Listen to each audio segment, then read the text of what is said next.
आप देख रहे हैं इंडिया टाउन न्यूज, भारत की बात। नमस्कार, स्वागत है आपका इंडिया टाउन न्यूज की खास बुलेटिन खबरें राजनांदगांव में। मैं हूं आपके साथ रंजना राज। बुलेटिन की शुरुआत करने से पहले एक नजर आज की सुर्खियों पर। संस्कार धानी में मंदिरों पर चोरों का कहर, दान पेटियां बनी निशाना, थाने के साये में हुई चोरी, पुलिस बेखबर, चोर हुए फरार। जिले में हाई सिक्योरिटी नंबर प्लेट हुए अनिवार्य, परिवहन विभाग ने जारी किए निर्देश, बिना HSRP के चलाने पर लग सकता है जुर्माना। छुरिया के नवा गांव में 2 हितग्राहियों ने किया गृह प्रवेश, 138 परिवारों को मिला आवास का तोहफा, जनप्रतिनिधियों की रही उपस्थिति। जनदर्शन में उमड़ी समस्याओं की झड़ी, समर्थन मूल्य से नीचे धान नीलामी पर उठे सवाल, किसानों ने मुख्यमंत्री के नाम सौंपा ज्ञापन। मोर कुटुंब में हाई स्कूल भवन का हुआ भूमि पूजन, राजनांदगांव जिला पंचायत अध्यक्ष किरण वैष्णव ने कहा, शिक्षा से ही होगा गांव का विकास। कार्यक्रम की अध्यक्षता संजय सिन्हा ने की। राजनांदगांव जिले के डोंगरगढ़ में नशीली दवाइयों के अवैध कारोबार पर पुलिस की सख्ती, डोंगरगढ़ में नशे का नेटवर्क हुआ उजागर, बिना लाइसेंस बेच रहा था नशीली दवा। राजनांदगांव जिले के डोंगरगढ़ में नशीली दवाओं के अवैध कारोबार पर पुलिस की सख्ती जारी है। इसी कड़ी में डोंगरगढ़ पुलिस ने एक बड़ी कार्रवाई करते हुए बिहार निवासी एक युवक को गिरफ्तार किया है। आरोपी के पास से 200 नग प्रतिबंधित टैबलेट बरामद की गई है। पुलिस के अनुसार यह दवा मानसिक रोगों के इलाज के लिए उपयोग की जाती है, लेकिन वर्तमान में इसका दुरुपयोग नशे के रूप में तेजी से बढ़ रहा है। आरोपी युवक डोंगरगढ़ में बिना किसी वैध लाइसेंस के इन दवाओं का अवैध विक्रय कर रहा था। पुलिस ने आरोपी के खिलाफ मामला दर्ज कर लिया है। साथ ही पुलिस ने जनता से अपील की है कि अगर किसी को नशीली दवाओं के अवैध व्यापार या संदिग्ध गतिविधियों की जानकारी हो तो वो तुरंत पुलिस को सूचित करे।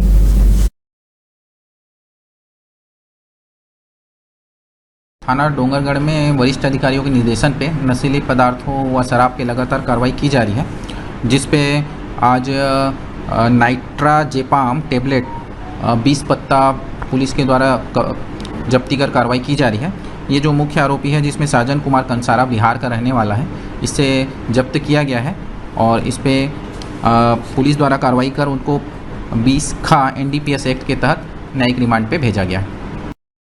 छुरिया जनपद पंचायत के द्वारा आयोजित प्रधानमंत्री आवास योजना के अंतर्गत पूर्ण निर्मित आवासों के गृह प्रवेश कार्यक्रम का आयोजन ग्राम पंचायत लालू टोला में किया गया। इस मौके पर कार्यक्रम के मुख्य अतिथि जनपद पंचायत अध्यक्ष संजय सिन्हा उपस्थित रहे। संजय सिन्हा ने अपने संबोधन में कहा कि हमारी सरकार ने सुशासन के सिद्धांतों को अपनाया है, तब प्रदेश में 18 लाख आवासों की स्वीकृति दी गई है, जो आज समाज के हर वर्ग को सम्मान और सुरक्षा का एहसास करा रही है।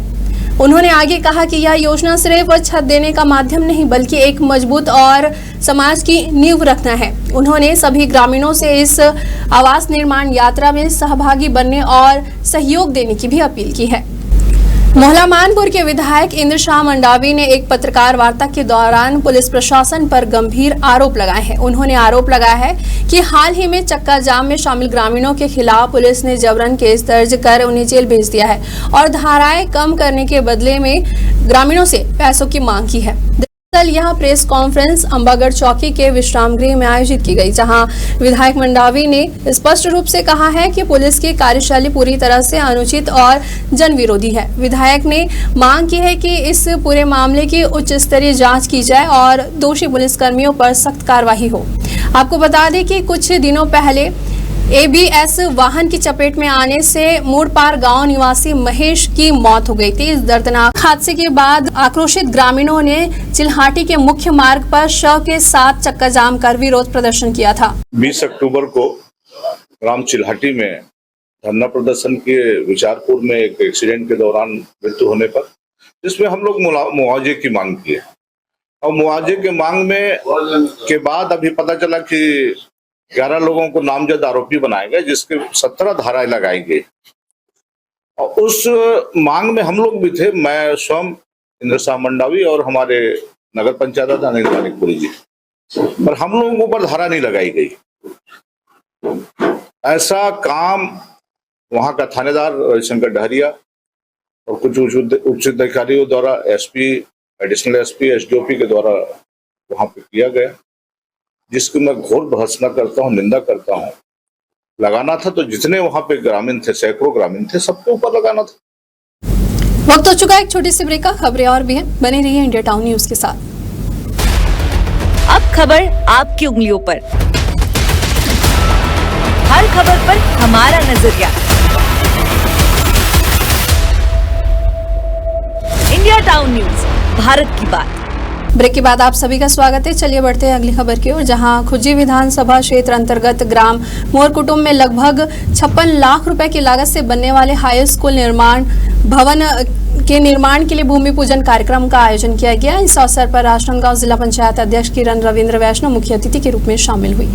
मंच पर कई जनप्रतिनिधियों की उपस्थिति रही। इस अवसर पर किरण रविंद्र वैष्णव ने जानकारी देते हुए कहा कि मोरकुटुम में पीएम श्री स्कूल योजना के अंतर्गत केंद्र प्रायोजित उच्च गुणवत्ता की शिक्षा दी जा रही है, जहां बच्चों के लिए सुरक्षित, प्रेरक और समृद्ध शैक्षणिक वातावरण तैयार किया गया है। वहीं कार्यक्रम की अध्यक्षता कर रहे संजय सिन्हा ने कहा कि शिक्षा व्यक्तियों को उनके जीवन के लिए लक्ष्यों की प्राप्ति में सहायता करती है और उन्हें समाज में स्वावलंबी और उद्देश्यपूर्ण जीवन जीने के लिए प्रेरित करती है।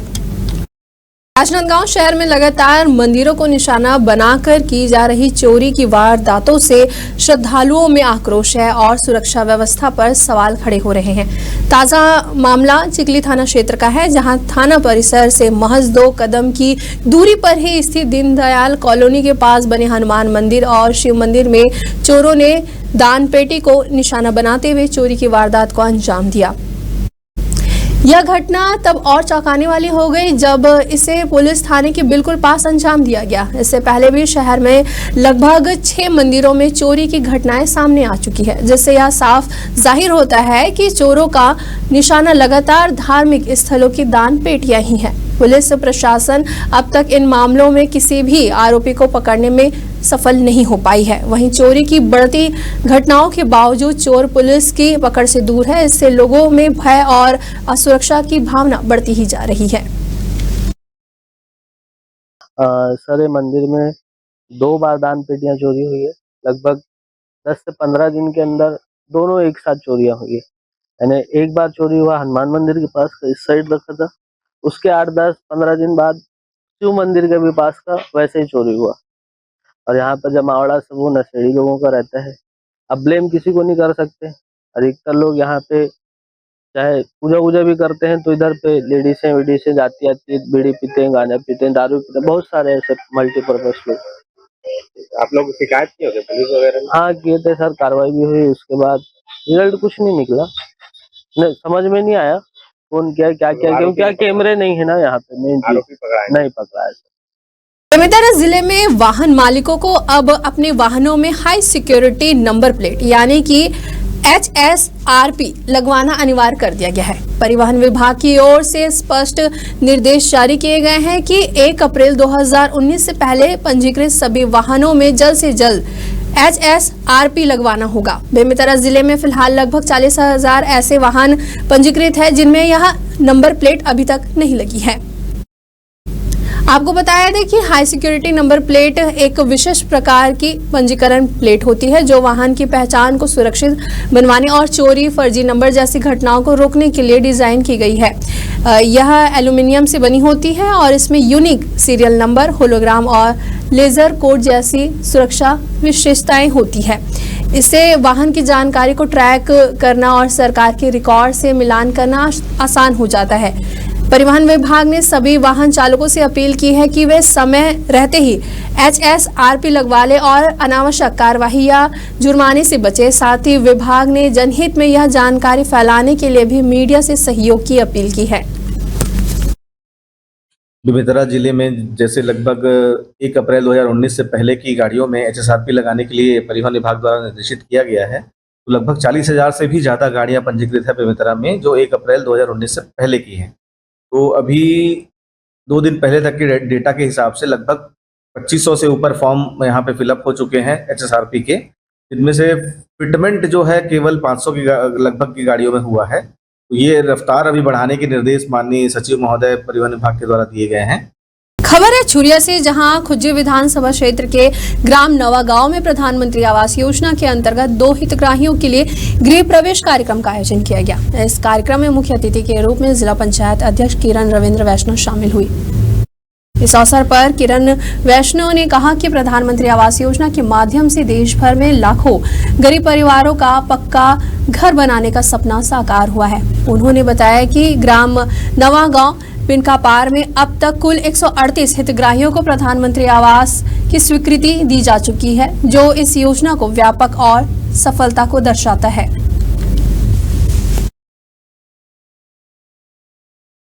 आदरणीय प्रधानमंत्री नरेंद्र मोदी जी की मंशा है कि ग्राम के हर व्यक्ति तक इस योजना का लाभ, प्रधानमंत्री आवास योजना का लाभ पहुंचे, और ये कहीं न कहीं सार्थक होते नजर आ रहा है, क्योंकि आज इसी ग्राम पंचायत में मैं हूँ नवागांव में, और यहाँ इस वित्तीय वर्ष में 138 आवास सेंशन हुए हैं, जिसका काम अभी कुछ का काम चालू है, कुछ बन चुका है। आज गृह प्रवेश हम सब ने किया है। मैं सभी हितग्राहियों को बहुत बहुत बधाई और शुभकामनाएं देना चाहूँगी, और आदरणीय नरेंद्र मोदी जी और हमारे देश के यशस्वी मुख्यमंत्री विष्णुदेव साय जी को बहुत बहुत आभार व्यक्त करूँगी कि हमारे सभी पूरे प्रदेशवासियों के लिए बहुत ही बेहतर, सभी की एक खुशियों की चाबी एक आशियाना होता है, जो आज आवास योजना के तहत हमारे सभी हितग्राहियों के चेहरे में खुशी झलक रही है। राजनांदगांव जिले के कलेक्टर कार्यालय में आयोजित जन दर्शन कार्यक्रम में बड़ी संख्या में नागरिक पहुंचे और अपनी समस्याएं प्रशासन के समक्ष रखी। अधिकांश शिकायतें प्रधानमंत्री आवास योजना से जुड़ी हुई थी, जहां लोगों ने बताया कि उन्होंने आवास के लिए आवेदन दिया, लेकिन अभी तक स्वीकृति नहीं मिली है या फिर आवास निर्माण शुरू ही नहीं हो पाया है।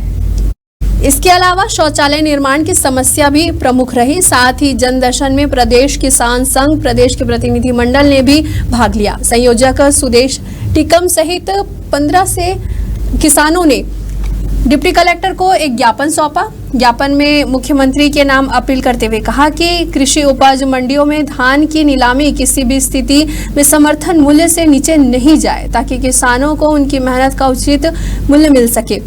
किसान नेताओं ने यह भी कहा है कि अगर समर्थन मूल्य से नीचे नीलामी की गई तो इससे किसानों को भारी आर्थिक नुकसान होगा। देखिए, कृषि उपज मंडियों में धान की औने पौने में खरीदी हो रही है ना, किसानों को बहुत घाटा हो रहा है। यहाँ पर पूरे प्रदेश में 1700-1800 रुपए के औसत से धान खरीदी हो रही है ना, जबकि पिछले साल इसी सीजन में धान की खरीदी 2200, 2300, 2500 रुपए तक के होती थी, और इस साल 1700-1800 का एवरेज है, जो कि समर्थन मूल्य 2300 से काफी कम है ना। किसानों को इससे क्या बोलते हैं, बहुत आर्थिक नुकसान हो रहा है। तो वही मुख्यमंत्री के नाम हमने ज्ञापन देके उनसे अपील किया है कि कृषि उपज मंडियों में समर्थन मूल्य से कम की बोली न।